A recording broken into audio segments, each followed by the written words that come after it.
Cordial saludos, compañeros y tutores. Mi nombre es Oscar Armando Ramos Matías, pertenezco al Centro Educado en la Facultad de Ingeniería Industrial.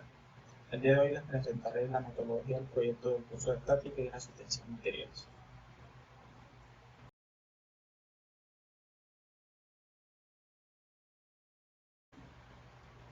Hablaremos acerca del diseño de la cercha.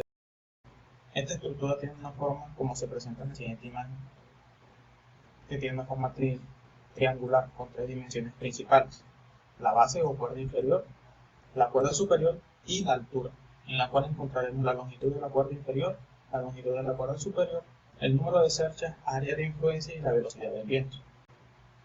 El primer paso fue el cálculo de la longitud de los elementos, iniciando con la longitud de la cuerda superior, está definida como 2 veces la longitud de la cuerda de A y B.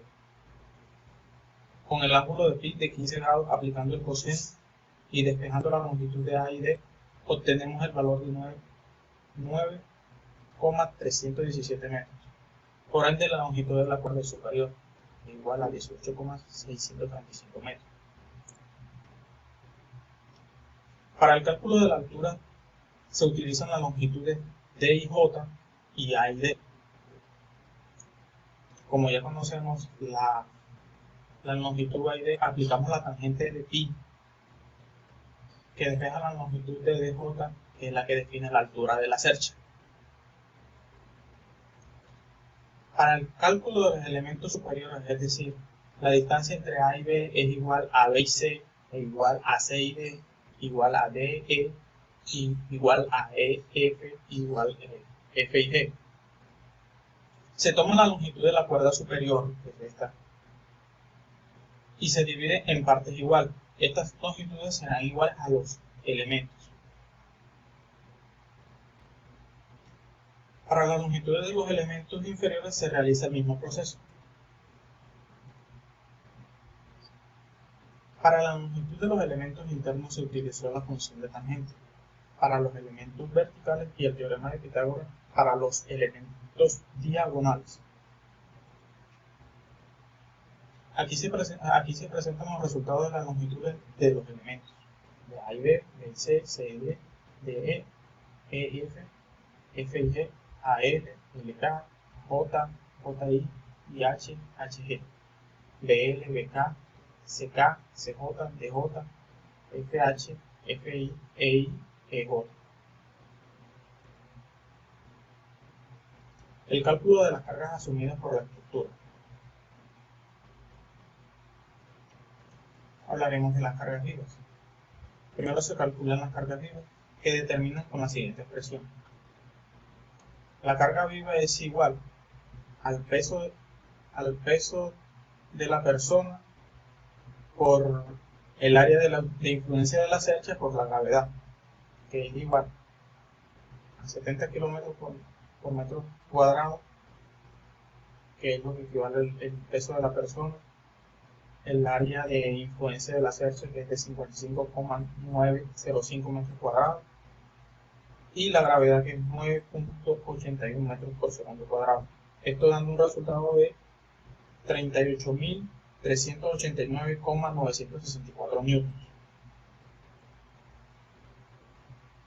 El cálculo, las cargas muertas, el peso propio de la cercha.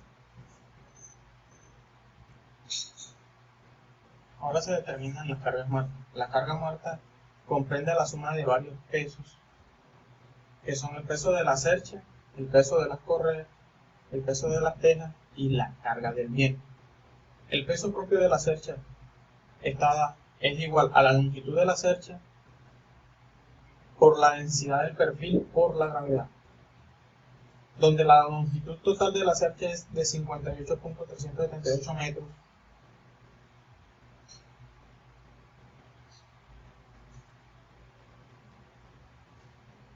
y la densidad del perfil es de 12,2 kilogramos por metro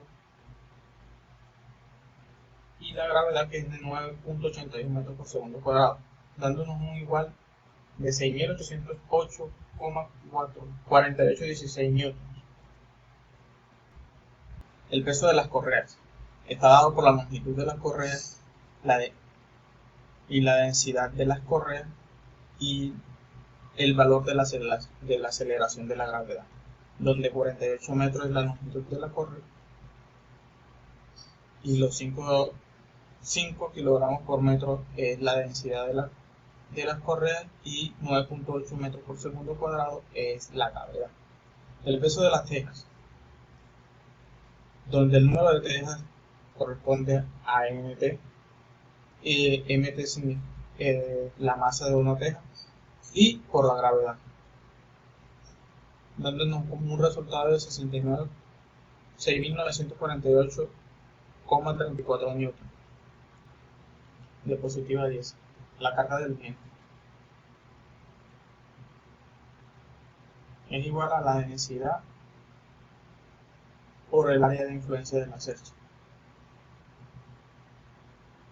Podríamos decir que la carga del viento es igual a 1/2 la densidad del aire por la velocidad al cuadrado y la influencia de la cercha, dándonos así una carga de viento de 258,861 N. Ahora sumamos todo para calcular la carga muerta, donde tenemos que la carga muerta es igual al peso de la cercha, al peso de las correas, al peso de la teja y a la carga del viento. Está dándonos un total de 16.560,586 N.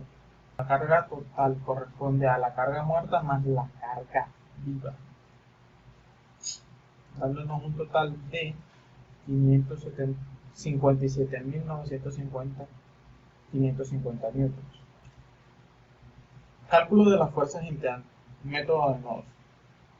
Ahora, como paso 2, se calculan las fuerzas internas experimentadas por cada elemento de la estructura utilizando el método de nodos. En este método se asumirá a priori que todas las fuerzas son de tracción o tensión, es decir, que su sentido del nodo hacia afuera, y luego se ajustará el signo que arrojen los cálculos, ya que en el caso de ser negativo son fuerzas de contracción. Para ejemplificar el cálculo se tomó el nodo A y su diagrama correspondiente al cuerpo libre, como se observa aquí en la figura. Se observan las 4 fuerzas en el nodo A. Dos correspondientes a los elementos AB y AL de la estructura de las fuerzas, que corresponde a 4.8213 kN. Corresponden a la fuerza de reacción,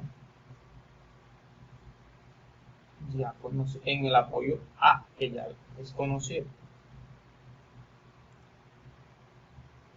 Realizaremos la sumatoria en Y, la cual nos despejaremos la incógnita AB, que nos va a dar un resultado de menos 93,1404 kN, donde la única incógnita fue la AB y se calcula. Se realiza la sumatoria en X, donde buscaremos la incógnita de la fuerza AL, dándonos un resultado de 89,9667 kN. Validación por secciones. Aquí se realiza una validación del método de nodos por el método de secciones. Se puede observar que la fuerza LK es igual a 89,9720 y se verifican las fuerzas internas y se valida con el método de nodos apropiados. La tabla de fuerzas internas. De esta forma se realiza el cálculo de las fuerzas internas por método de nodos y a continuación la tabla de resultados obtenidos, los nodos gemelos y las fuerzas KN y la tensión o comprensión, como corresponde aquí en la tabla.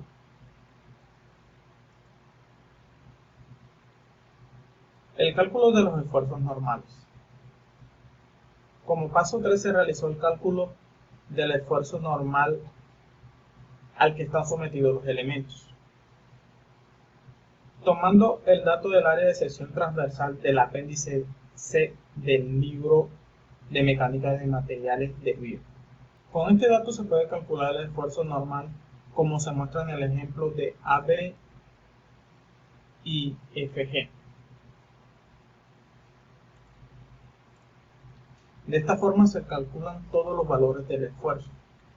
Para todos los elementos se realizó la siguiente tabla. También calculamos el factor de seguridad y los elementos de tensión. Con los valores del esfuerzo se procede a calcular los factores de seguridad. Primero los elementos sometidos a tensión con la siguiente ecuación. Consultando los valores de resistencia a la cedencia de tensión para el acero estructural A36, se obtiene el valor de 250 y a continuación se muestra un ejemplo de factor de seguridad en los elementos AL y HL.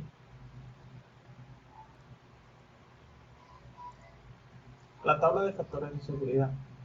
Así pues se realizó la siguiente tabla para los factores de seguridad en los elementos de tensión, correspondiente a los nodos gemelos, a la fuerza, la tensión o compresión, a la área del perfil, el esfuerzo admisible y los factores de seguridad.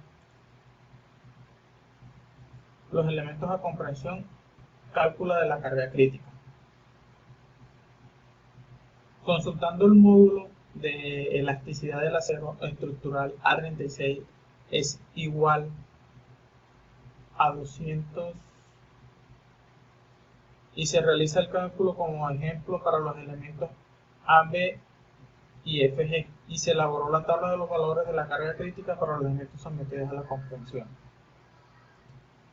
Ahora con los valores de carga crítica se calcula el factor de seguridad como se muestra en el siguiente ejemplo y de esta forma se elaboró la siguiente tabla. Se puede ver que hay elementos con un valor inferior a 3. Así se procede a usar otro perfil de Sercha que cumple con los requisitos necesarios. Factor de seguridad con el otro perfil. Realizando el mismo procedimiento para la carga crítica, el factor de seguridad y recalculando las cargas, los factores de seguridad, se pueden ver que todos los elementos superan la condición exigida, mayor a 3.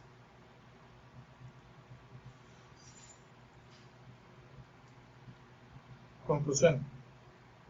Existen elementos de la fuerza nula en LB y FH que pueden ser retirados de la estructura sin afectar su seguridad o equilibrio. La sección transversal del segundo perfil es apropiada para las condiciones en las que se encuentra la estructura, ya todos los factores de seguridad son mayores a 3.